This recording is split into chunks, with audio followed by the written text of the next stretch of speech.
Ever had a disagreement with a neighbor? You know how a small matter can turn into a huge hassle. In this week's On Your Side, Consumer Reports points out some of the more frequent trouble spots and how to head off problems.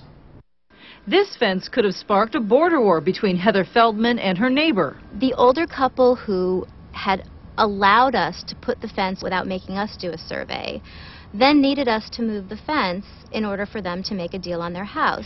Heather hadn't realized the fence was on the neighbor's property. She readily agreed to move it at the cost of about $1,200.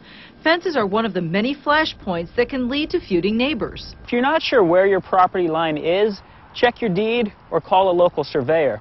If it turns out your neighbor is trying to build a fence on your land, you need to get a court injunction fast to halt the building. Another leading cause of border wars is, you guessed it, it's noise.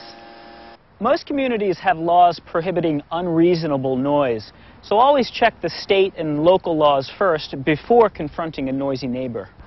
Towering trees can also turn into neighborhood trouble. If you have a big tree with branches hanging over your neighbor's yard, it's a good idea to trim those branches back. If a branch should fall onto your neighbor's property, you could be responsible for damages. Consumer Reports says no matter what triggers a dispute, think twice before getting embroiled in a border war. We had to move the fence, regardless of whether legally we had to move the fence, because it's always important to do the right thing by your neighbors. For News Channel 8, I'm Martha Koloski, On Your Side. And Consumer Reports says whatever problem arises with your neighbor, the last place you want to end up is court.